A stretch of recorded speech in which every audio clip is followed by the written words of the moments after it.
మిత్రులారా మొత్తం మీద అయితే ఊళ్ళల్లో ఓటర్ దేవుళ్ళు మామూలు మనుషులు అయ్యారు. నిన్న మొన్నటి దాకా కోటర్లు, తర్వాత బిర్యానీలు, మంచి మంచి దావతులు ఇచ్చి కాలు మొక్కిన ఆ ఓటర్ దేవుళ్ళు ఇక ఇయాల్టి నుంచి మామూలు మనుషులు అయిపోయారు. ఎందుకంటే 3 విడతలలో కూడా పంచాయతీ ఎన్నికలు అనేది 12,726 గ్రామాలలో సర్పంచులుగా ఎన్నికైనరు. కొన్ని చోట్ల ఏకగ్రీవంగా అయినారు, కొన్ని చోట్ల పార్టీ తరఫున నిలబడి ఎన్నికైనరు.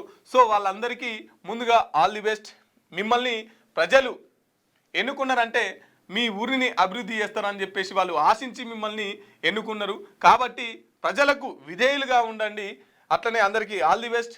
ఇంకా నిన్న ఆ స్పీకర్ గారు అయితే ఒక పెద్ద బాంబు వేల్చిరు. పార్టీ ఫిరాయింపుల చట్టం ఏదైతే ఉందో దానికి సంబంధించి సుప్రీంకోర్టు స్పీకర్ గారు మీరు నిర్ణయం తీసుకోవాలని చెప్తే వాళ్ళు పార్టీ మారలే అని చెప్పేసి స్పీకర్ గారు తీర్పునిచ్చినటువంటి పరిస్థితి. సో ఇట్లా బయట సలిసలిగా ఉన్నా కానీ వార్తలు మాత్రం చాలా గరం ఉన్నాయి.